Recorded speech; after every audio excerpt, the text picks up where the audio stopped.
Bonjour chers étudiants. Dans le cadre du plan de la continuité pédagogique adopté par la direction de l'ISI, nous allons continuer bien sûr à vous faire part des enregistrements vidéo, également des capsules courtes concentrées pour les différents TP et TD pour pouvoir bien sûr vous assurer un apprentissage à distance et combler les différentes lacunes du distanciel bien sûr qui nous a été imposé par la crise sanitaire du Covid-19 qui marque notre pays encore et encore. Donc nous allons bien sûr vous assurer pour le compte de cette séance une session enregistrée pour le TP qui porte sur les e-services et plus particulièrement le e-commerce. C'est dans ce cadre, bien sûr, que nous allons voir l'écosystème d'e-commerce, mais également un TP sera au menu pour pouvoir, bien sûr, vous rapprocher de cet écosystème et également les différentes solutions dédiées ou encore sous forme de plugins additionnels sur d'autres CMS et qui vont nous permettre, bien sûr, de monter un e-service de type dans le domaine d'e-commerce. Mais bien avant cela, il y a lieu de cadrer, bien sûr, de baliser le terrain conceptuel avant de passer à l'acte et au TP. Et c'est dans ce cadre que je vous renseigne que normalement le TP s'inscrit dans le cadre du cours e-services qui porte le code 472 et qui s'inscrit à son tour dans le cadre du module 4.7 projet d'informatisation assuré pour la population de la deuxième année du cycle ingénieur des connaissances et des données de l'école des sciences de l'information pour l'année universitaire 2020-2021.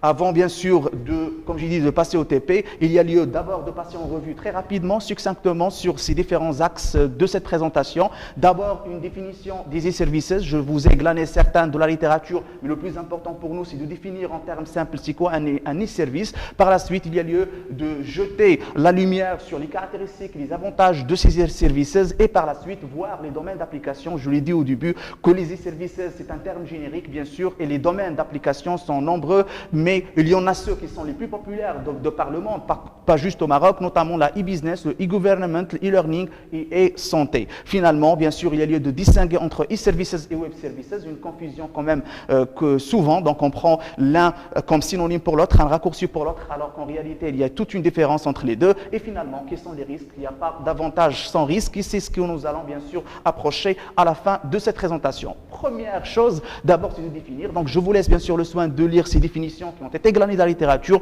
mais le plus important pour nous, c'est de sortir avec, comment dirais-je, donc sortir avec les mots-clés, si vous voulez, de ces définitions. C'est d'abord une application web, un e-service, c'est une application web. Et là, il faut juste souligner qu'une application web se distingue d'un site web du fait qu'il a le caractère ou bien la particularité d'être transactionnel. Ça veut dire on y exécute des tâches spécifiques. Ce n'est pas comme un site web qui est à valeur informationnelle, dont l'objectif beaucoup plus de consommer l'information, de lire l'information qui est sur le site, donc qui est informatif. Alors que normalement, un e-service, c'est une application web. Et je répète encore une fois, une application web, c'est beaucoup plus transactionnel. C'est exécuter des tâches spécifiques. Je peux vous citer quelques exemples illustratifs. C'est par exemple se connecter avec son login, son mot de passe, télécharger un document. Tout cela, ce sont des tâches spécifiques qu'on effectue sur une application web, alors que sur un site web, on se contente de lire et de consommer l'information qui est sur ce site. Donc, on peut dire que c'est une application web qui permet bien sûr de fournir sur le web un ensemble de fonctionnalités selon le domaine. D'ailleurs, au début, dans le plan, je vous ai dit qu'il y a e-santé,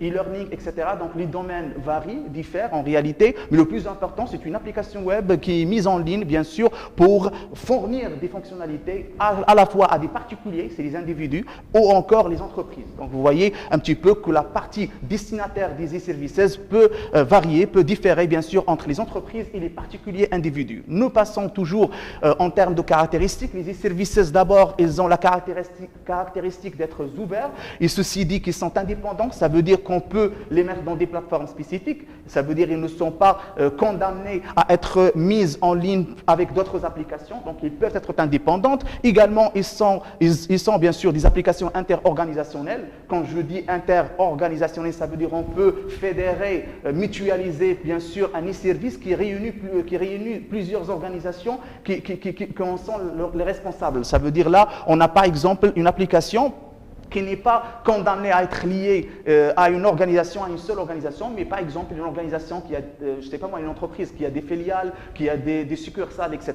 On peut bien sûr monter une application web e-service qui peut bien sûr fédérer ces différentes filiales. Comme vous voyez, ça veut dire que ce n'est pas qu'une seule organisation qui peut bien sûr monter et mettre en place un e-service. Finalement, ils sont facilement composables. Ça veut dire qu'il n'y a pas beaucoup de complexité technique avec bien sûr l'arrivée du Web 2.0, les CMS, SMS, etc. C'est une affaire quand même qui est simple, mais le plus important, je le dis encore une fois, c'est que dans chaque e-service, dans chaque domaine, il y a un écosystème qu'il faudra bien sûr absorber, qu'il faut dégérer bien sûr comme il faut, si l'expression le permet, pour pouvoir bien sûr le monter sans problème et sans embûche par la suite. Donc voilà, il n'y a pas de développeurs donc Didier que nous allons solliciter pour monter un e-service, comme vous voyez dans les différents éléments. Le plus important pour terminer avec ce slide, c'est qu'il y a trois composantes qui sont les acteurs bien sûr les composantes, les acteurs de notre e-commerce. Je suis désolé, donc il y a eu juste une petite manipulation.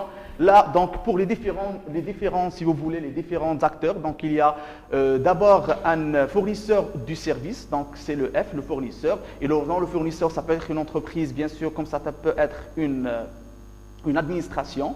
Quand on parle e-administration, e-government, c'est public, e-entreprise, c'est l'entreprise, donc c'est le secteur privé.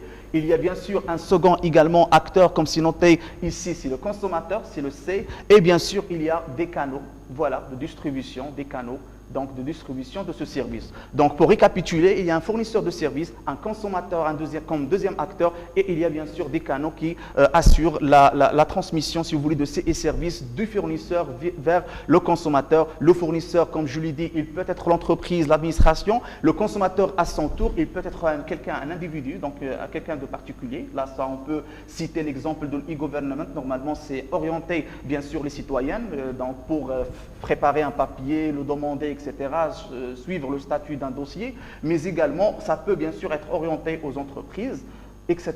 Donc, ça veut dire que normalement, le fournisseur et le consommateur varient, mais le plus important pour nous, c'est l'application web qui va tout, bien sûr, héberger, donc qui va bien sûr, sur laquelle le service sera mis en ligne, c'est les canaux de distribution du service. Nous allons continuer, bien sûr, avec les différents avantages. Donc là, je crois que les avantages, il faut les toucher palpablement quand on va faire bien sûr nos TP, mais brièvement, les e-services nous permettent bien sûr un accès à un nombre bien sûr de clients et élargir la portée du marché quand on parle e-commerce, canal alternatif de communication avec les clients, augmentation également des services, l'amélioration de l'image d'entreprise. Donc vous savez que maintenant toutes les entreprises parlent et chantent la transformation digitale, et donc fournir des services, bien sûr, dématérialisés sur des applications web est l'un des défis majeurs de toutes les entreprises de nos jours pour améliorer son image et servir le client en se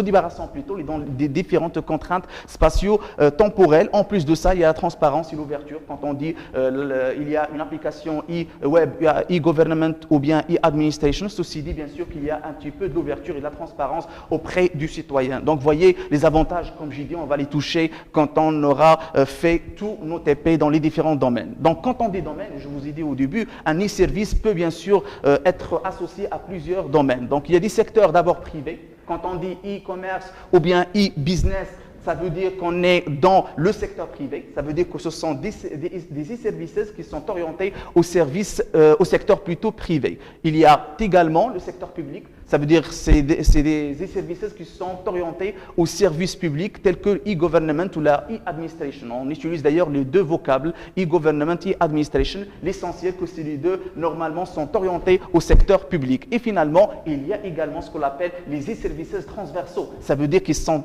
à la fois dans le public et dans le privé. Et c'est le cas du e-learning, e-health ou la e-santé. Donc voilà un petit peu, si vous voulez, d'abord les domaines. Quand on dit domaine, c'est un petit peu e-business, e-government, etc.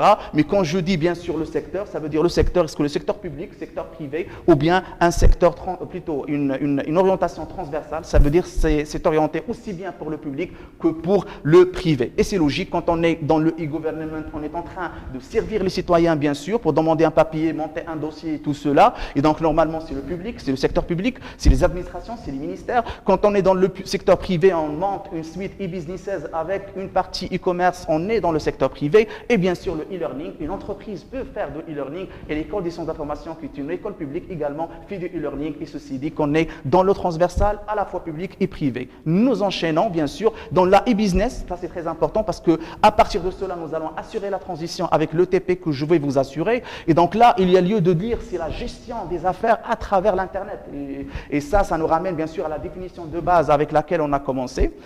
une application web, bien sûr, qui permet tout simplement d'exécuter des tâches spécifiques dans un domaine donné, bien sûr, et qui est mise en ligne. Et donc, des entreprises maintenant peuvent réaliser des affaires. D'ailleurs, il y a lieu de citer qu'il y a, les pure players maintenant. Les entreprises pure players, ça veut dire c'est des entreprises dont la présence elle est numérique. Ça veut dire qu'il y a des plateformes tout simplement. Ils n'existent pas à travers des magasins physiques. Et bien sûr, ils font du e-commerce et ils n'ont qu'une présence numérique. Ceci dit tout simplement que c'est la gestion des affaires. On fait les affaires également sur Internet, mais parfois exclusivement sur Internet. C'est ce que j'ai insinué par le terme technique, le jargon, l'anglo-saxon pure players. Donc on continue bien sûr avec les différents, bien sûr, exemples, si vous voulez, des composants, des briques de l'e-business, parce que le e-business, il est général, il est englobant, et bien sûr, il inclut à la fois le commerce électronique, donc le e-commerce, la gestion des approvisionnements, donc c'est un petit peu de la logistique, et la gestion de la chaîne logistique.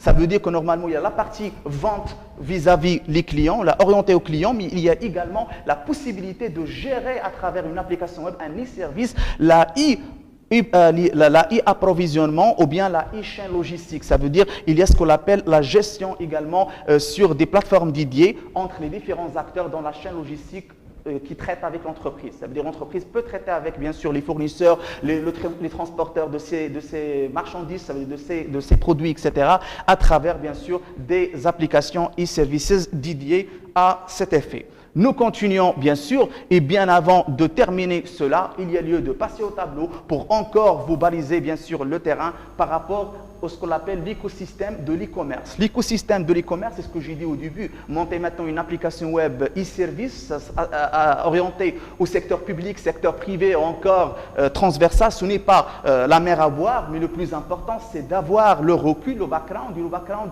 j'ai fait un parallèle avec l'écosystème. Quand je dis l'écosystème, ça veut dire qu'il y a des composants, des briques qui sont des must-have. Il faut les avoir dans un environnement e-commerce pour dire bien sûr qu'il s'agit d'un e-service de type e-commerce qui est bien sûr orienté secteur privé. C'est les entreprises qui font l'e-commerce d'une manière générale. Donc là, si on veut bien sûr entrer dans les détails, on peut dire bien sûr qu'il y a plusieurs galaxies qui gravitent autour le e-commerce. Donc là, c'est le e-commerce, mais nous avons bien sûr plusieurs composantes, plusieurs briques. Donc la première, on peut supposer voilà, qu'il s'agit d'abord du paiement. Et quand on dit du paiement, ça veut dire le paramétrage, comment le paiement sera fait sur l'application web e-commerce, le e-service de type e-commerce, le paiement, les services de paiement. Ce n'est pas la même chose. Quand je dis paiement c'est le paramétrage du paiement, ça veut dire le check-out, comment il sera fait, bien sûr, les coordonnées bancaires, le formulaire à remplir et tout cela. Et quand je dis service de paiement, c'est plus technique parce que service de paiement dans l'e-commerce, ça renvoie directement vers les différents fournisseurs, si vous voulez, de services de paiement. Ça veut dire, est-ce que je vais greffer sur mon application web e-commerce le PayPal ou bien je vais bien sûr fournir, la greffer ou la faire appel à des fournisseurs, par exemple, de gestion des cartes bancaires, donc qui sont plusieurs d'ailleurs, Mastercard, et donc il n'y a pas lieu de citer les noms commerciaux, mais de toute façon les services ou les fournisseurs de services de paiement sont nombreux. Ici pourquoi il faudra également paramétrer cela sur notre plateforme e-commerce, sur notre e-service de type e-commerce. Et puis il y a bien sûr d'autres éléments tels que la taxation. Donc quand on vend sur Internet, il y a également des taxes, la TVA et tout cela, donc il faudra que cela soit également paramétré en back-office pour que vos clients n'aient pas des problèmes et également vous par la suite à travers des réclamations et j'en passe. Mais aussi, il y a en plus de cela, toujours dans l'écosystème de l'e-commerce, nous avons une autre brique. Il s'agit de l'expédition. Quand je dis expédition, c'est le synonyme de la livraison. Donc la livraison a certainement à son tour, bien sûr, des particularités, des paramètres qu'il faut les préciser. Et donc là, c'est l'expédition. Donc généralement, c'est un petit peu les 4 éléments, bien sûr, qui tournent autour le paramétrage d'une application web e-commerce. Mais avant cela, il y a lieu de dire bien sûr qu'il y a des collections dans une application e-commerce, des collections. Mais aussi, il y a des produits. Ces produits, bien sûr, font partie des différentes collections. Voilà. Et bien sûr, il y a également le paramétrage parfois de ce qu'on appelle les réductions. ça vous dit quelque chose, les codes de réduction, les promos, etc. Donc, c'est ce qu'on appelle le paramétrage des réductions. Donc, récapitulons tout cela. Je sais que j'écris très mal, mais j'écris en expliquant. Donc, normalement, l'écosystème d'un service de type e-commerce, bien sûr, réunit ces différentes briques, ces différentes composantes. Et je les répète encore une fois. D'abord, c'est la réduction. Donc, il y a la réduction parce qu'on fait des réductions parfois occasionnelles, parfois automatiques, parfois. Donc, il faudra les paramétrer. Donc, en back-office, il y a également les collections et les produits. Normalement, dans un e-commerce, on va bien sûr mettre en place, plutôt vendre bien sûr des produits ou des services. Il y a lieu bien sûr d'avoir des produits qui font partie à des collections. Et puis, bien sûr, il y a tout ce qui est technique, c'est le paiement, la taxation, l'expédition et les services de paiement dont j'ai parlé. Donc, voilà l'écosystème. Quand on est, bien sûr, dans ces composantes, ces briques, donc ceci dit tout simplement qu'on est on est entré du plat pied à un environnement e-commerce à 100%. Nous allons bien sûr continuer, bien sûr, avec notre présentation, mais là, c'est la transition qu'on va faire avant de passer au TP.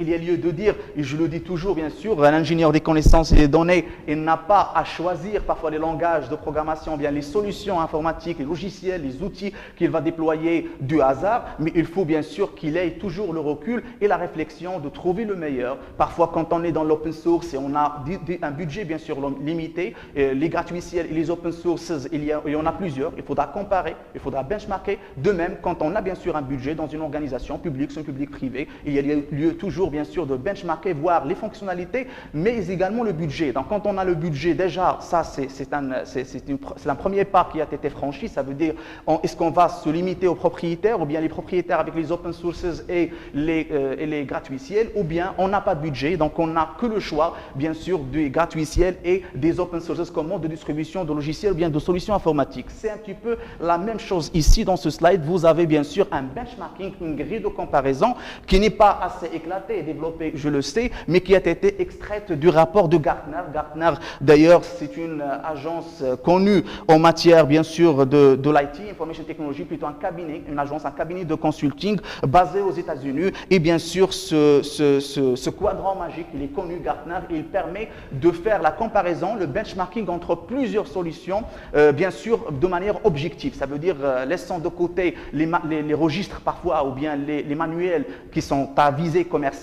Ça veut dire qu'il y a des solutions informatiques qu'on trouve, bien sûr, qu'on croise sur le web, qui sont en train, bien sûr, de marketer leurs solutions informatiques. Parfois, on télécharge ces fichiers-là et on va se baser sur pour pouvoir choisir cette solution ou non. Alors que normalement, c'est faux, parce que normalement, ces manuels, ils ont une visée, comme j'ai dit, commerciale. L'objectif, c'est de vendre, c'est de marketer. Parfois, on dit la vérité, parfois, on ment, parfois, c'est les deux. Et donc, il faudra aller vers des cabinets en matière d'IT, Information Technology, qui sont bien sûr objectifs et qui ont une autorité en la matière. Et là, comme j'ai dit, Gartner, c'est un cabinet qui publie chaque année des rapports de benchmarking entre les solutions informatiques dans les différents domaines. Le CRM, la gestion de la relation client, c'est ça, Customer Relationship Management. Il y a également les URP, ce qu'on appelle les logiciels de gestion intégrés, mais aussi le e-commerce. Et donc, c'est un petit peu un quadrant magique qui est très récent, c'est le rapport qui a été publié, rendu public par Gartner en août 2020, et bien sûr qui nous permet dans un quadrant magique, ça veut dire que nous avons 4 familles ou la classe de solutions informatiques en matière d'e-commerce et qui sont classées, comme vous voyez, en 4. Donc il y a les leaders, les challengers,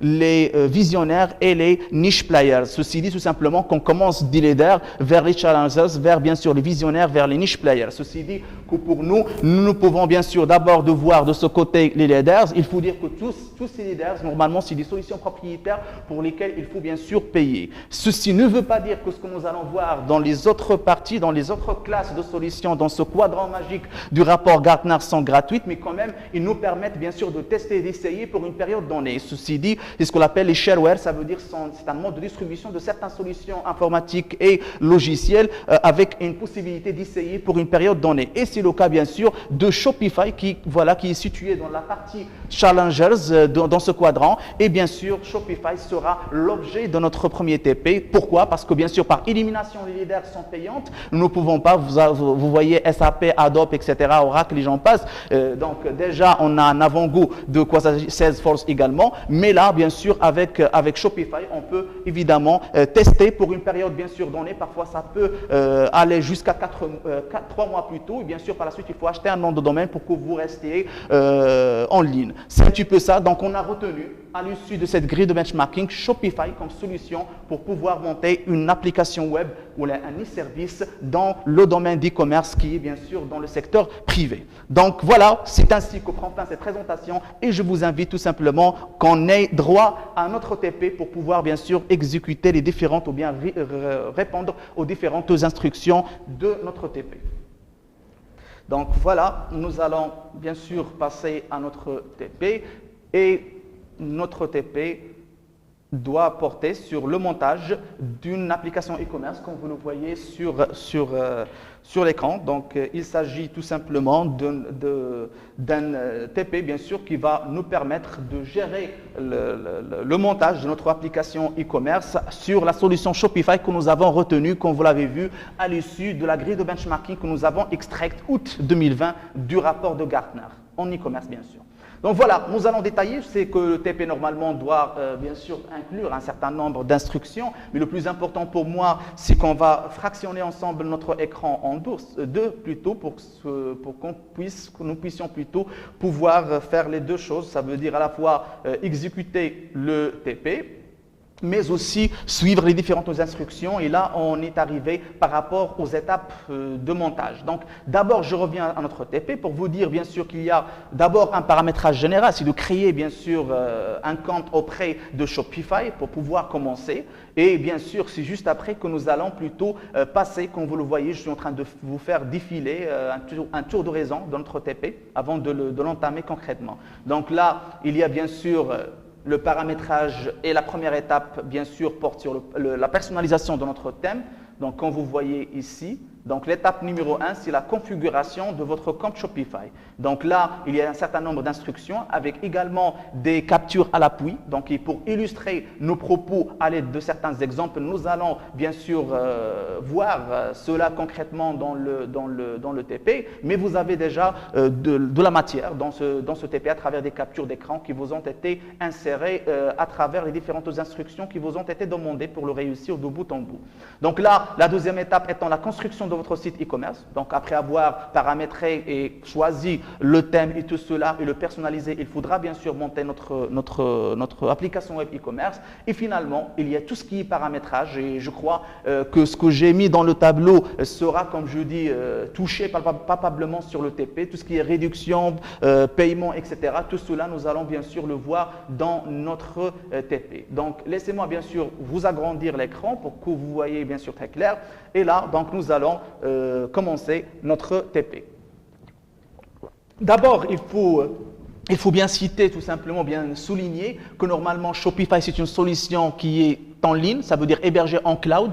Il ne recueille aucune installation locative sur machine. Et ceci dit tout simplement qu'il suffit de créer un compte.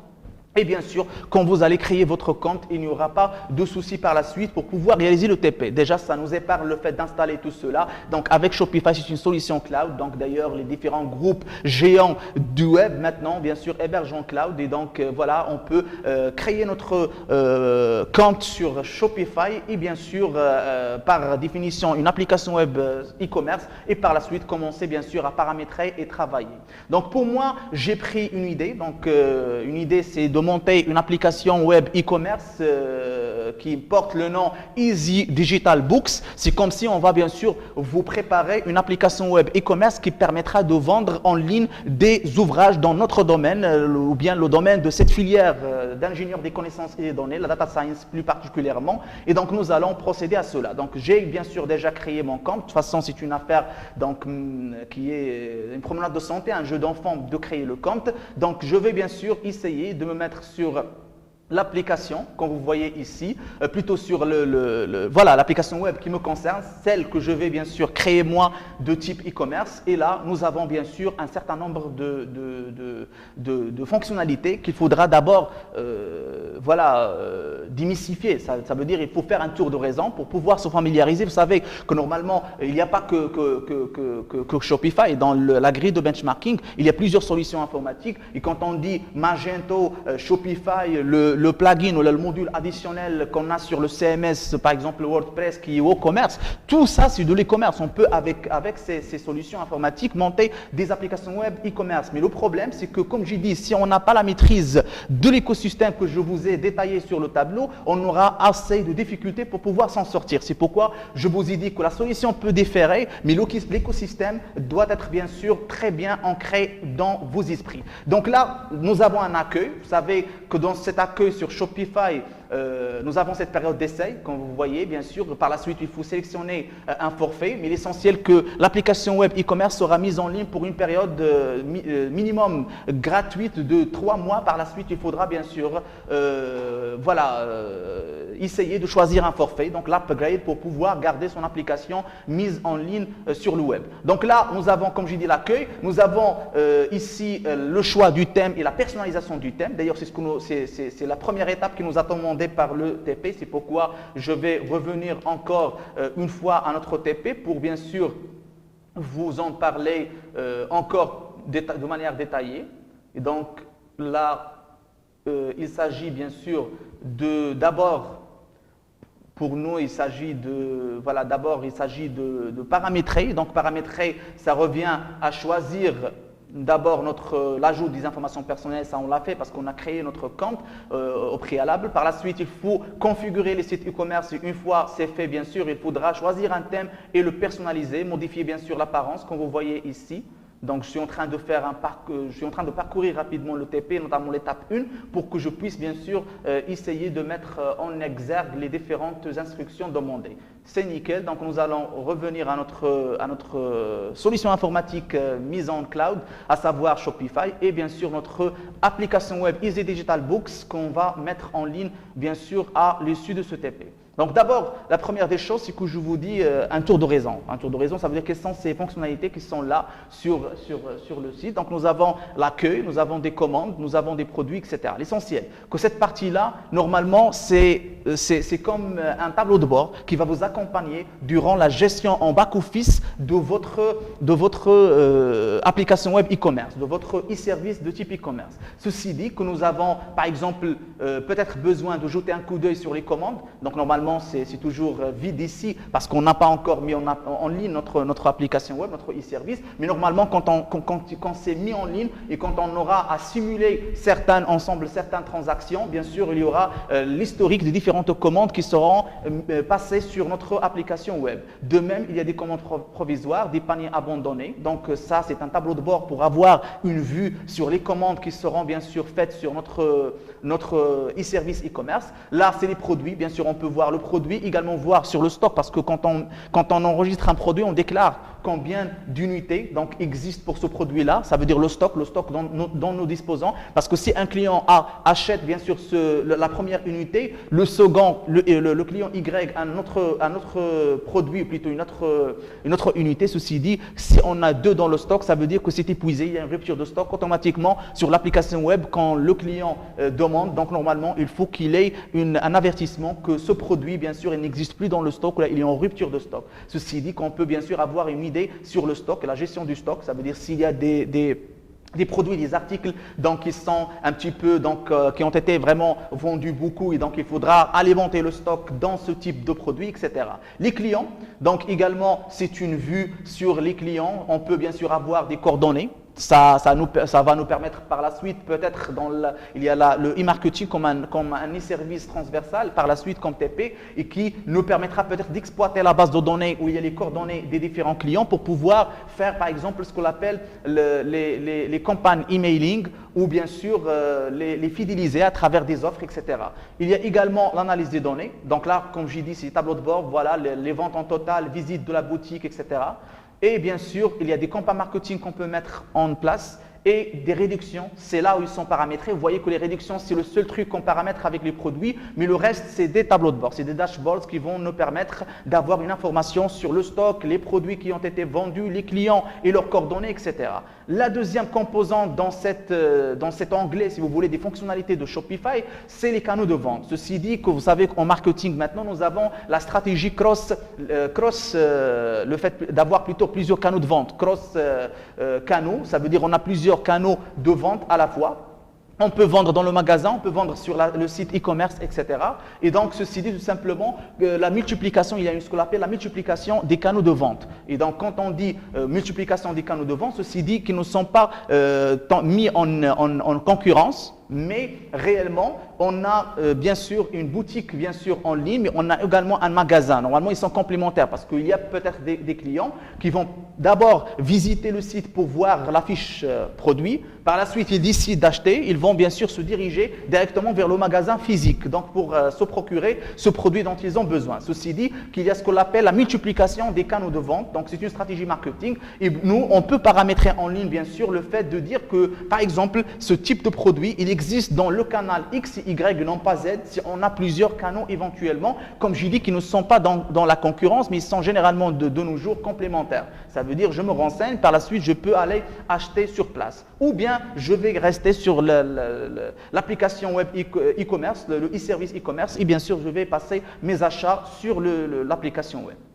Voilà, par la suite il y a les paramètres, vous voyez ici en dessous, donc les paramètres, nous avons bien sûr plusieurs choses dont j'ai parlé sur le tableau, ça veut dire les composantes, les briques de l'écosystème e-commerce, les systèmes ou bien les services de paiement, le paiement, l'expédition et livraison, les taxes et ainsi de suite. Donc nous allons bien sûr revenir par la suite pour voir cela. La première des choses au niveau de l'accueil étant de personnaliser notre thème, donc il faut choisir un thème et le personnaliser. C'est la première des choses et donc normalement pour nous les différentes actions étant là le fait de choisir bien sûr notre thème. Donc nous avons un thème ici mais normalement il faudra le personnaliser. Pour le personnaliser vous voyez que nous avons les différentes composantes de la page d'accueil de notre application web e-commerce. Ça veut dire que nous avons l'en-tête, ça veut dire le header, nous avons le footer qui est le pied de page et nous avons le corps. Mais en principe nous avons bien sûr l'en-tête.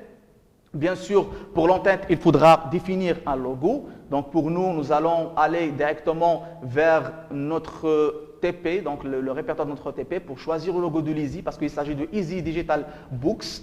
Voilà, on va insérer notre logo. Bien sûr, on peut bien sûr l'agrandir, on peut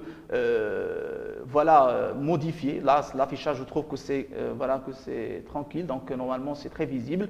Et bien sûr, nous avons également la possibilité d'afficher une annonce. Donc parfois, il y a des annonces, des news tout simplement importantes qu'on peut mettre, mais normalement là, je désactive. Mais bien sûr, l'essentiel pour moi, c'est de vous dire qu'on peut agir sur les différentes composantes, si vous voulez, de notre header.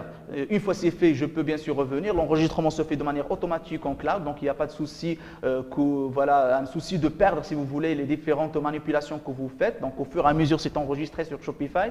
Il y a bien sûr par la suite lieu d'aller dans le corps. Nous avons image, comme vous voyez. Donc normalement, cette image, je peux bien sûr sélectionner une image qui cadre avec mon thème.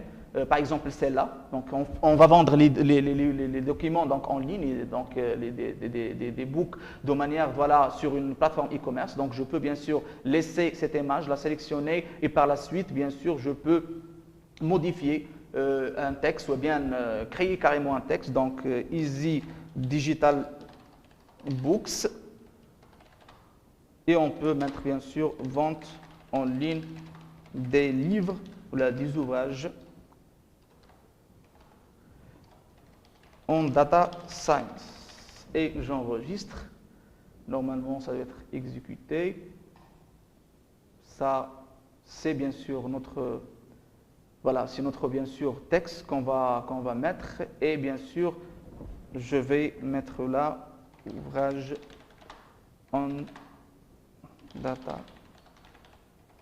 Excusez-moi, donc en data Science. Donc le type, bien sûr, on peut agir, donc là l'écriture, donc taille moyenne, taille grande, etc. Je dis que toute la boîte à outils il est à votre disposition, il faudra juste bien sûr agir sur, et donc selon le besoin, selon bien sûr notre cahier de charge sur lequel on travaille dans le cadre de cette application, bien sûr web de type e-commerce, et bien sûr je peux bien sûr agir, donc là je vais choisir le milieu, là je vous montre bien sûr au fur et à mesure, et je peux bien sûr laisser ça de côté. Par exemple, si par exemple cette image de texte n'est pas, si vous voulez, dans notre maquette pour ce e-service de type e-commerce, on peut voilà, s'en débarrasser. Ça veut dire que je peux supprimer parce que je ne suis pas dans l'obligation de garder l'ossature du thème que j'ai choisi. C'est ça la personnalisation qui est la première étape des 3 étapes de notre TP.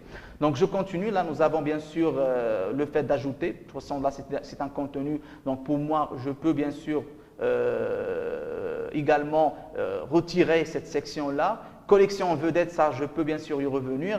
Également, je peux enlever celle-là, donc parce qu'il faut également penser que la page d'accueil ne doit pas être très chargée. C'est une application web e-commerce, on n'est pas dans l'information. L'objectif, c'est de convertir des visiteurs en clients acheteurs, et pour pouvoir ce faire, il faudra bien sûr alléger vraiment notre page d'accueil. Bien sûr, il y a des témoignages, donc là, je peux bien sûr des éditeurs. Par exemple, je suppose, moi, je suis dans la vente en ligne des livres, donc je peux dire tout simplement, par exemple, qu'il y a des témoignages de certains éditeurs avec lesquels je travaillais. Donc, je valide avec les éditeurs. Donc, par exemple, ici, je vais mettre, je ne sais pas moi, donc un éditeur par exemple Dunoud, donc il est connu d'ailleurs, donc je vais mettre bien sûr un avis. Vous êtes, voilà, une librairie, vous êtes plutôt voilà, une librairie en ligne de qualité. Voilà, on peut supposer que c'est le cas. Voilà, ça c'est un témoignage. Également ici. Donc, on peut dire bien sûr, premier par exemple, voilà, application ou la e-service d'e-commerce des livres au Maroc, comme vous voyez. Et bien sûr, là, je vais noter que le nom de l'auteur, nous avons des éditeurs.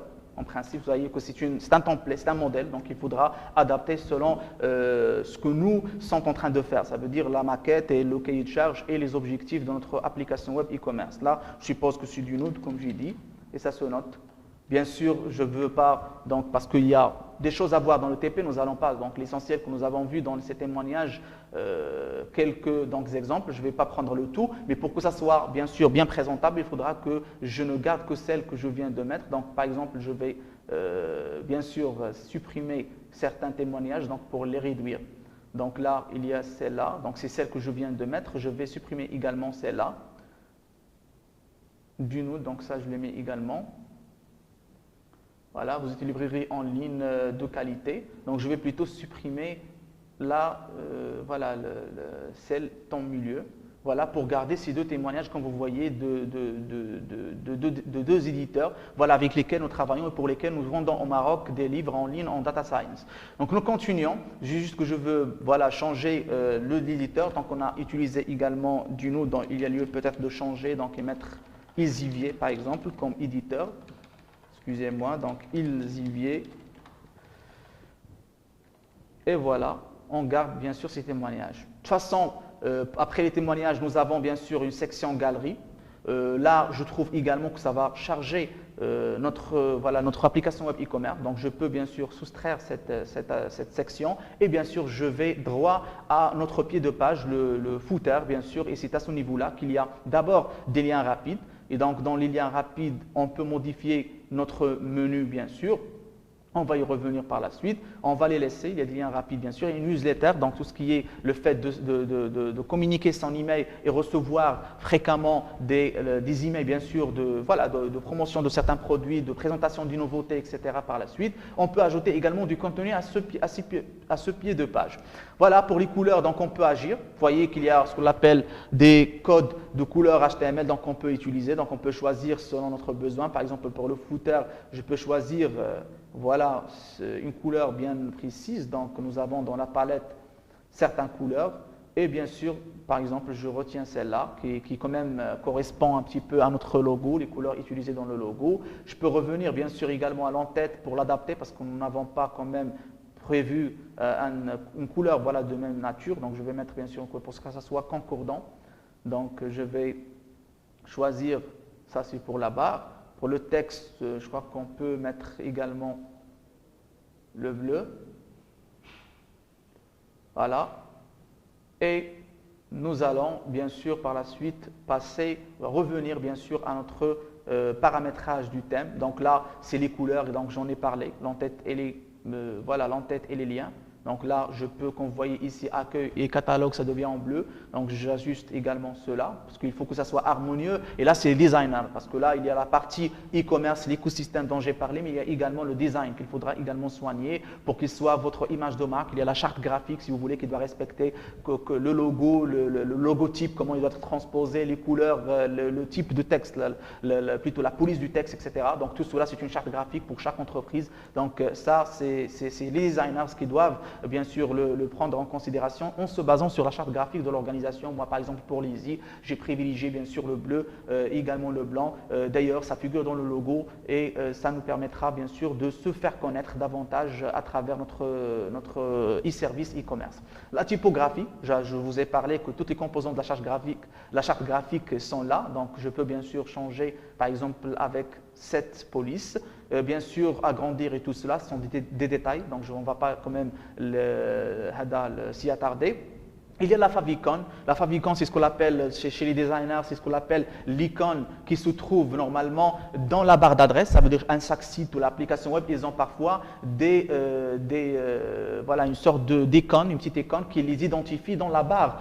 Voilà, cette barre-là où ils sont saisis, où là, ils sont tapés les différentes adresses ou bien les liens à visiter. Et donc, normalement, quand on le fait, ça veut dire que normalement, notre application web ou un site donné, il va être reconnu également à travers la favicon qui est la petite icône qui figure dans la barre d'adresse. Bien sûr, on est toujours là en back-office parce que la solution est en cloud. Par la suite, on peut voir cela quand on va prévisualiser ou bien mettre en ligne notre application web de type e-commerce sur la solution informatique dédiée Shopify.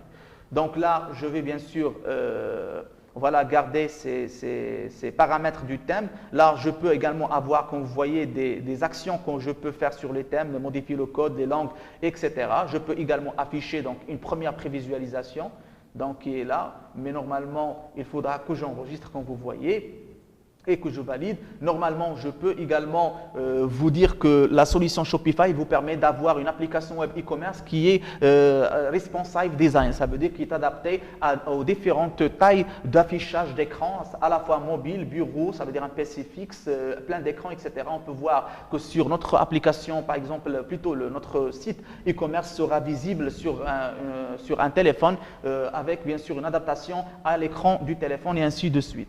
Là, on va bien sûr continuer avec bien sûr notre site. Là, c'est un petit peu le thème et la personnalisation. Bien sûr, si on revient à notre TP, donc c'est la première étape toujours, comme j'ai dit, c'est le choix du thème. La configuration, c'est créer le compte Shopify. Par la suite, choisir un thème et le personnaliser. D'ailleurs, nous avons trouvé un thème par défaut. Là, on parle de l'upgrade. Ça veut dire qu'il faut acheter quand même des thèmes pour pouvoir bien sûr les utiliser. Excusez-moi, je reviens juste au TP pour pouvoir bien sûr travailler sur, ou bien je vais plutôt l'ouvrir en PDF, comme ça je peux fractionner l'écran, ou bien le garder ici, parce que je n'ai pas de PDF sur la machine.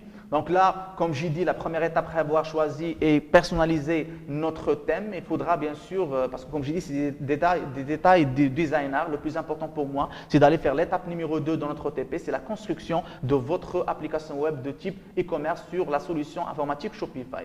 Donc je vais bien sûr revenir rapidement bien sûr à la solution, à notre compte créé sur Shopify, la solution en cloud, et bien sûr continuer à créer le corps de notre application web e-commerce. Et qui dit corps, dit bien sûr le montage carrément de l'application web, le e-service. Et pour cela, il faudra qu'on vérifie bien sûr les différentes briques que nous avons mis sur le tableau, que nous avons schématisées sur le tableau, en commençant d'abord par créer des produits.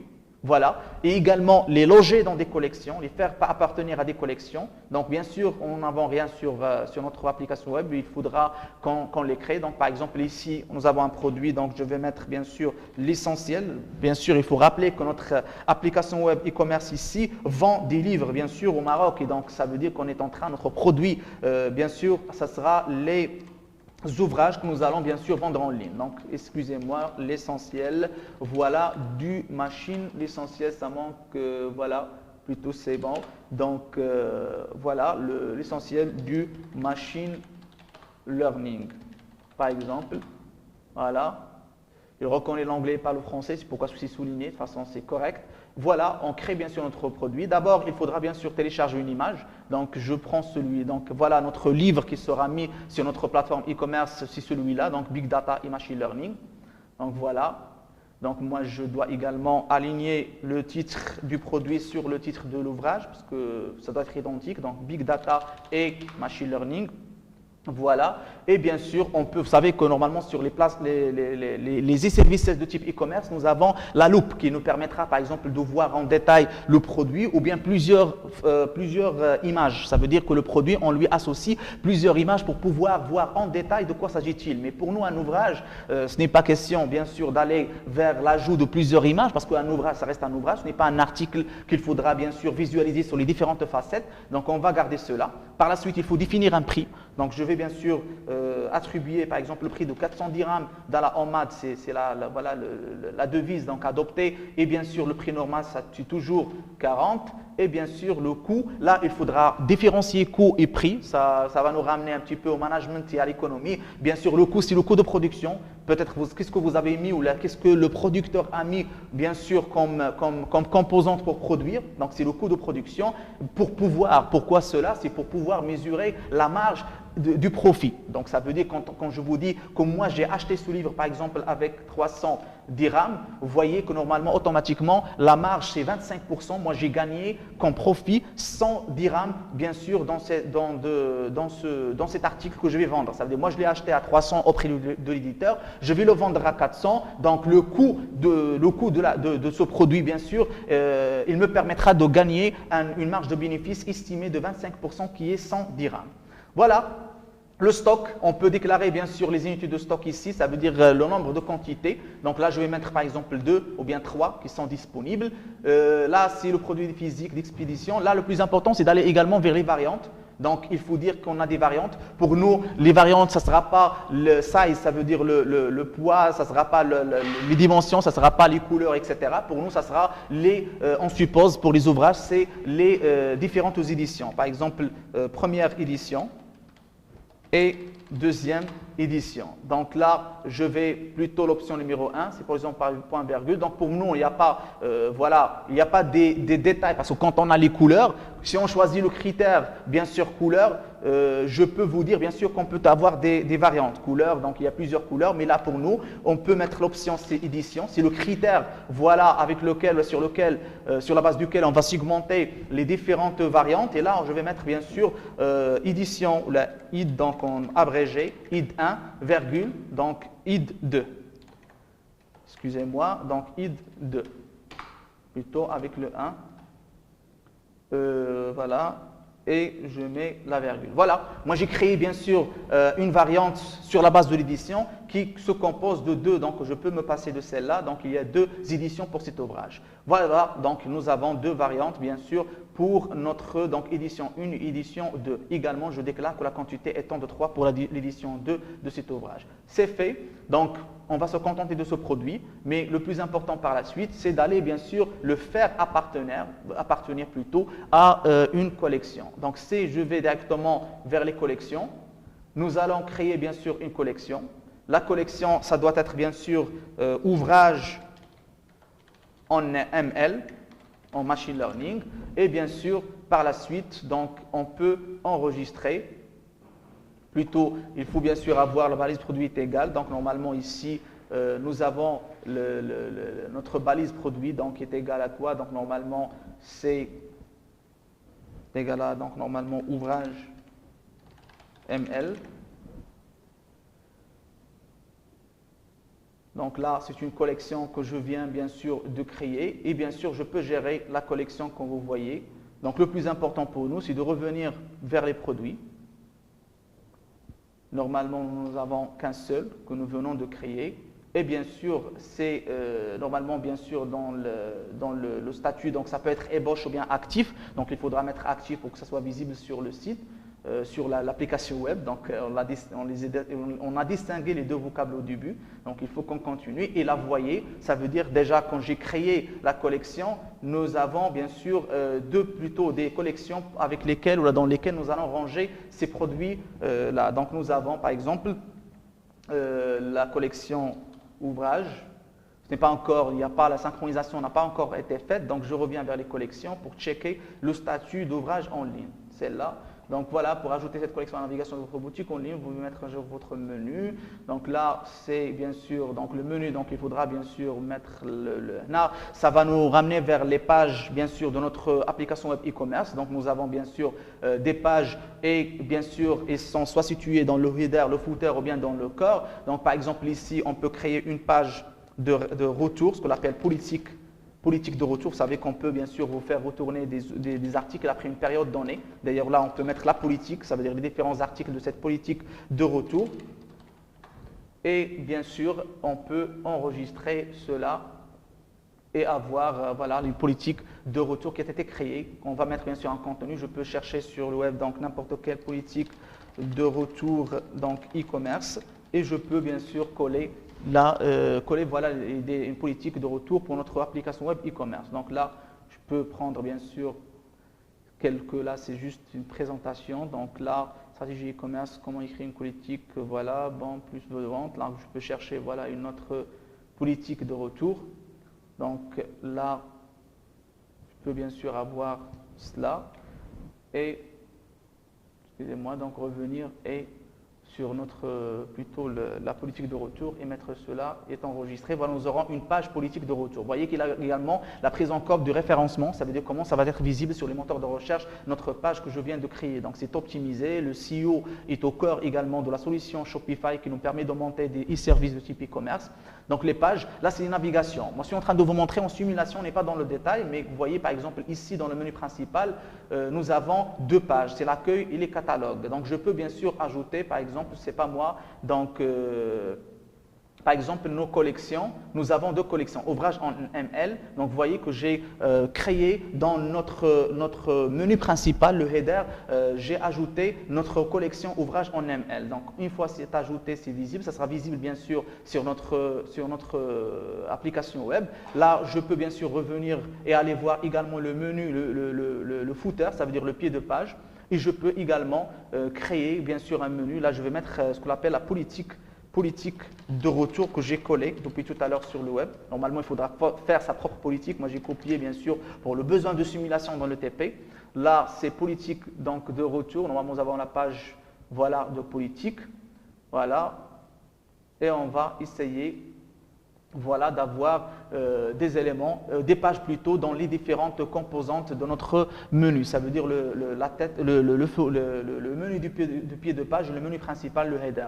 Donc normalement, ça c'est ce qu'on appelle la création des pages et la navigation. La navigation, comme vous avez vu, c'est le fait de faire correspondre des pages à l'un des deux menus, soit le menu principal, le header, soit le footer, ça veut dire le pied de page. Là, nous avons, comme j'ai dit, les pages qui ont été créées. Je vais juste y revenir. Donc nous avons cette première page normalement qui est donc visible, donc il faudra juste tout simplement qu'on va essayer bien sûr de la loger au niveau de navigation, au niveau de notre menu, voilà, éventuellement soit principal soit l'autre, mais normalement voilà, nous avons articles de blog, les politiques, les produits, les pages. Donc normalement c'est une page et donc voilà, c'est la politique de retour. Donc je vais le faire mais pas au niveau du menu principal. Normalement c'est les politiques, c'est en bas de page, ça veut dire dans le footer.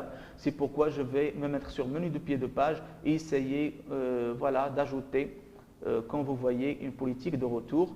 Bien sûr aller vers page et faire la correspondance et c'est bon. Donc voilà, nous avons créé bien sûr nos deux menus, le header, le footer, composé des pages. C'est ce que nous avons fait dans cette gymnastique page et navigation. Nous avons également créé des produits, un seul en fait, et que j'ai bien sûr affecté à des collections. Bien sûr, voilà, nous avons une collection qui est là, qui est en machine learning. Et bien sûr, normalement, notre produit doit bien sûr figurer ici. Donc, ça, normalement, c'est des conditions. Les produits doivent respecter n'importe quelle condition ou bien toutes les conditions. Donc, normalement, là, je peux bien sûr également prévoir l'organisation du produit selon un ordre alphabétique, présentation à Z, ou la anti-alphabétique, ça veut dire du Z vers le A, le prix le plus élevé, etc. Donc, c'est des choix très importants parce que parfois, quand on met les prix élevés, les gens quittent, donc les visiteurs de notre application web peuvent quitter. Normalement, c'est des choses qu'il faut choisir soigneusement. C'est pourquoi je vous ai dit que les services n'est pas complexe de point de vue technologique, mais de point de vue écosystème. Il faut être minutieux pour pouvoir réussir son projet, bien sûr, de mise en place de e-services de type e-commerce. Là, je peux mettre, par exemple, pour moi, tant que j'ai des livres, qui est la matière première dans mon application e-commerce, voilà, choisir ou opter pour une organisation alphabétique de A à Z. Donc là, c'est la collection, comme j'ai dit. Bien sûr, j'enregistre, je reviens vers les produits. Comme j'ai dit, voilà, cette collection plutôt, c'est l'erreur toujours qui a été signalée, c'est plutôt qu'il faudra bien sûr signaler préciser une condition, chose bien sûr qui a été faite, la collection a été enregistrée. Je reviens, comme j'ai dit, vers nos produits. Tous les produits, c'est celui-là. Et bien sûr, on va essayer de loger normalement nos différentes… voilà, on va essayer bien sûr de loger dans une collection. Normalement, là, je peux dire que normalement, ce produit, cet ouvrage Big Data et Machine Learning peut faire partir de notre collection, bien sûr, page web, par exemple. Mais normalement, ce qui est le plus important pour moi, c'est d'aller vers les collections. Donc, je reviens vers plutôt par les collections, les pages. Donc, là, nous avons notre boutique, donc les pages. Et bien sûr, au niveau des pages, je vais définir la collection comme étant une page. Donc, la collection, là, c'est ajouter une page. Normalement, nous avons la page créée, donc navigation plutôt, et vers le menu, dans le menu principal, donc on va créer bien sûr voilà, ouvrage en ML qui est une collection. Donc, je vais chercher ici collection. Et bien sûr, ouvrage en ML, la correspondance, le matching a été fait. Et voilà, nous avons créé bien sûr également, affecté cette page ou cette collection ouvrage en ML sous forme de page dans le menu principal qui est bien sûr le header de notre application e-commerce. Bien sûr, ceci dit que nous avons maintenant notre ossature avec les pages, leur positionnement au niveau de la navigation, mais également nous avons bien sûr les produits et les collections. Donc, on va juste revenir dans les collections pour pouvoir bien sûr essayer de gérer la création, plutôt de loger le produit au niveau d'une collection. Donc là, on va chercher donc les collections. Nous avons bien sûr la page d'accueil, mais dans la page d'accueil, ça doit être visible dans la page d'accueil, mais il y a également ouvrage en ML. Ça doit normalement nous renvoyer, mais il y a toujours donc normalement dans le niveau voilà, des pages, la page a été créée ou l'a affectée au menu principal. Donc voilà, c'est recherche et là on a ouvrage en ML dans le menu principal. Voilà, c'est bon. Donc normalement, nous avons fait ces gymnastiques-là. Par la suite, donc il sera peut-être question de paramétrer une réduction. Donc pour créer un code de réduction, on peut le faire bien sûr très très rapidement. Donc un code de réduction, ça peut être bien sûr solde. On est d'ailleurs voilà, dans la période de solde, en début d'année. Donc solde voilà, de notre boutique en ligne. Et voilà, on va essayer. Voilà, il y a plusieurs types. Pourcentage, montant fixe, expédition gratuite, X pour le prix de Y. Donc, il y a plusieurs types pour faire le solde ou bien la promotion, la réduction. Et donc, on peut choisir par exemple le pourcentage. Par exemple, il y aura, c'est pas moi, donc 25 par exemple %. Donc, voilà, réduction de 25%. C'est le pourcentage sur cet article une fois il est acheté. Là, je choisis tous les produits, toutes les collections, etc. Pour moi, c'est par défaut tous les produits. Et voilà, je peux définir une date de début, une date de fin. Donc, normalement, je peux me contenter que d'une date de début. Donc, je suis généreux. Je laisse bien sûr la réduction. Il faut dire bien sûr que normalement, il y a un lien, il y a la génération du code. Vous voyez que normalement ce code-là, on peut le copier. Par la suite, quand on va simuler une transaction dans la partie front office, ou la prévisualisation du front office, on peut utiliser ce code de réduction et voir est-ce qu'il va me permettre d'avoir une réduction de 25% sur l'ouvrage Big Data Machine Learning que j'ai voilà, créé comme produit et qui fait partie d'une collection sur mon site e-commerce. Ça, pour tout ce qui est bien sûr les réductions.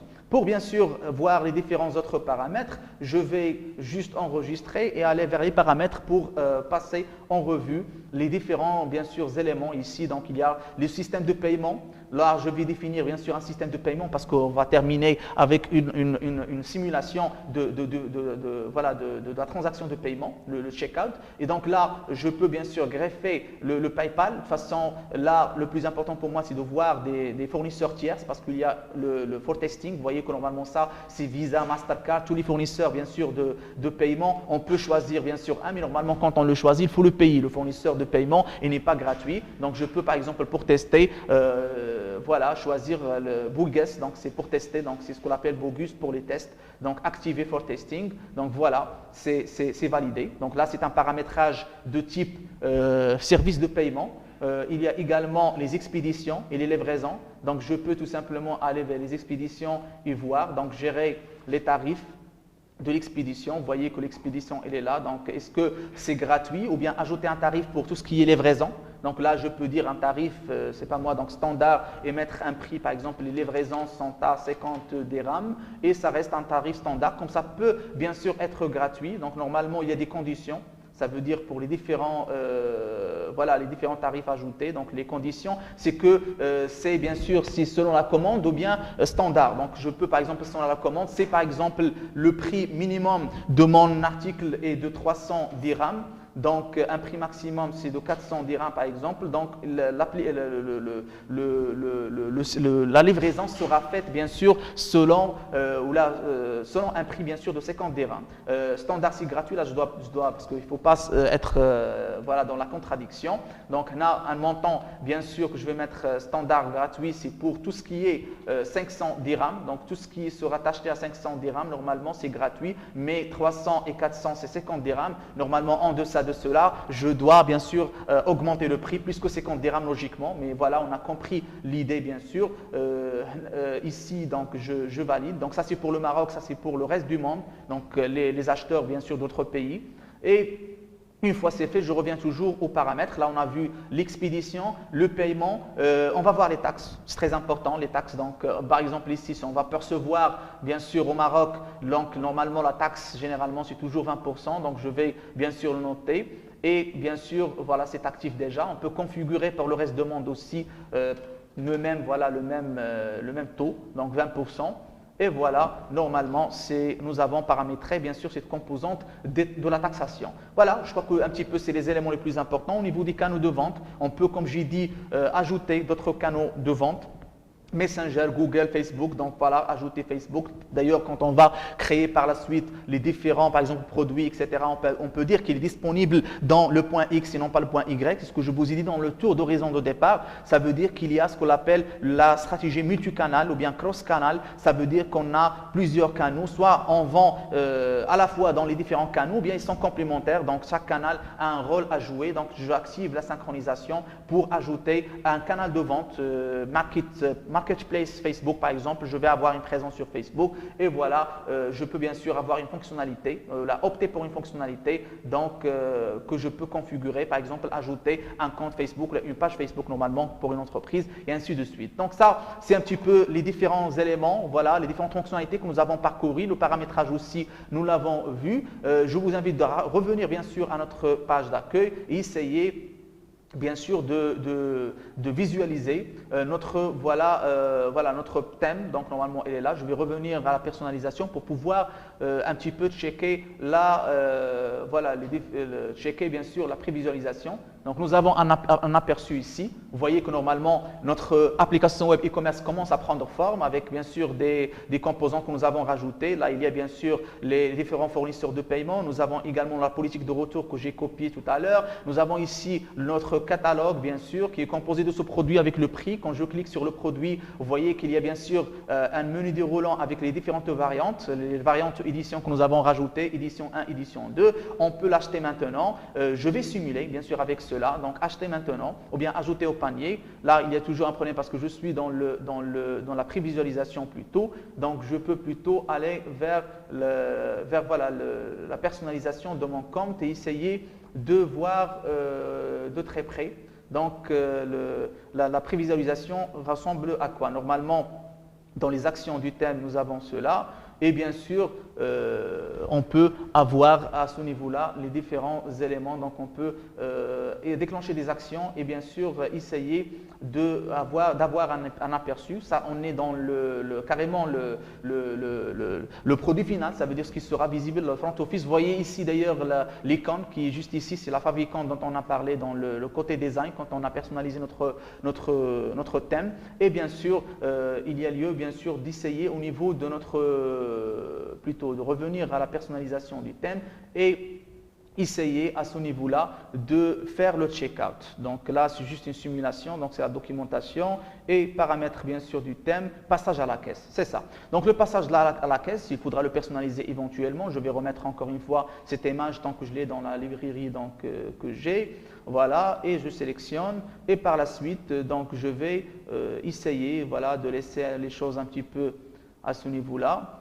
Et essayer bien sûr à ce niveau-là d'essayer de simuler. Donc là le produit il est là, donc cet ouvrage. Vous voyez qu'on peut un petit peu avoir, c'est comme si on a un produit, qu'on veut une chemise, un autre article, pas un ouvrage, cette étude, cette loupe, il nous permettra bien sûr de voir de très près le produit. Là on va bien sûr simuler, on va essayer d'acheter, ajouter au panier éventuellement, voilà.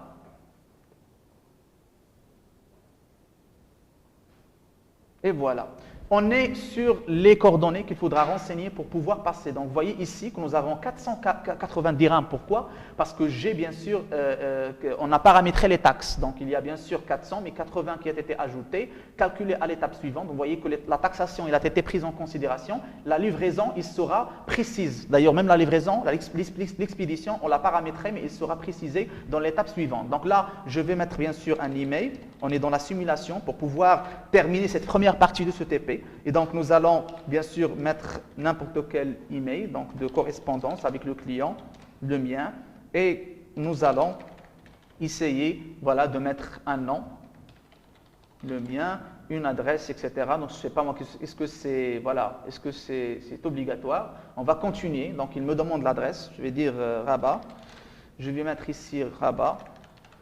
Et j'essaye de continuer, bien sûr, vers la suite de ce Smith. Vous voyez ici qu'il y a également la barre de code de réduction. Vous vous rappelez, on a fait le paramétrage d'une réduction. Et bien sûr, j'ai copié le code, donc j'essaie d'appliquer. Vous voyez, si je l'applique, normalement, ça doit me permettre, vous voyez ici, que le code de promotion que nous avons créé tout à l'heure a été utile. Il nous a permis d'avoir moins 100 dirhams. C'est ce que nous avons paramétré en back-office. Ça veut dire que ce client, il va payer 410 au lieu de 480 parce qu'il y a bien sûr le moins 100, mais il faut lire que la livraison, c'est à 50 dirhams, les taxes, c'est à 60 dirhams.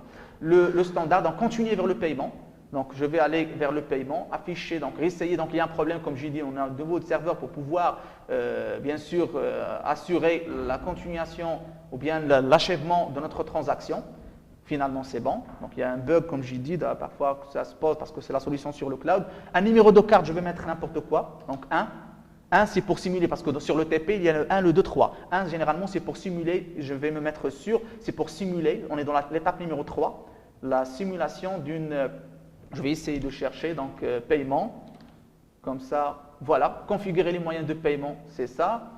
Et voilà, nous avons plutôt les trois différentes, voilà, c'est ça. Simulation d'une transaction réussie, c'est le 1. Simulation d'une transaction échouée, c'est le 2. Ça, c'est pour tester en back-office. Mais après, il faut payer le service de paiement en ligne qu'on a choisi auprès des tierces pour que ça soit bien sûr visible dans la partie front-office. Là, je suis dans la prévisualisation. Ça veut dire ceux qui vont passer une commande dans la partie, sur l'adresse web easy-6 digital-6 books.myshopify.com, ils ne pourront pas passer la commande. Ils auront des erreurs sur la page. Pourquoi? Parce que ce n'est pas associé, bien sûr, à notre site. Donc, je vais rapidement passer, bien sûr, la simulation de la transaction. Numéro de la carte, je vais mettre 3 chiffres au pif, 1, 2, 3. Une date d'expiration qui doit être, bien sûr, postérieure. Je vais mettre 20 janvier, voilà, plutôt un mois et une année, donc je vais mettre 2022, une date d'expiration. Le code sécurité, ça doit être, bien sûr, 3 chiffres, 00. 0, et voilà, identique à l'adresse de livraison, je paye.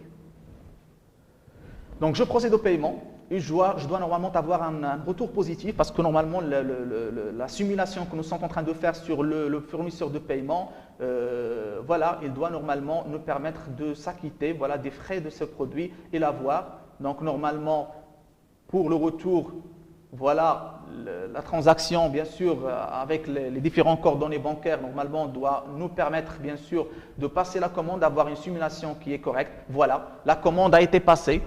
Donc, félicitations. Normalement, notre mode de paiement, les coordonnées, tout cela ont été notés. Et bien sûr, on peut retourner à la boutique. Il faudra s'attendre à la livraison. Et c'est tout. Normalement, la simulation a été réussie, bien sûr. Et la commande a été confirmée. Comme vous le voyez ici, la commande, c'est numéro voilà, 10001. Et bien sûr, on peut revenir à notre voilà, back-office pour pouvoir voir la première commande. Là, je vous dis que normalement, chaque commande est enregistrée. Là, c'est ce que l'on appelle notre tableau de bord général de notre application web e-commerce. Nous avons bien sûr voilà, la commande qui vient d'être passée à 15h24 et les différents détails qui y sont liés. Voilà, donc c'est dans ce cadre que nous avons bien sûr terminé, si vous voulez, cette première partie de notre TP. Nous allons bien sûr voir également la possibilité de greffer un certain nombre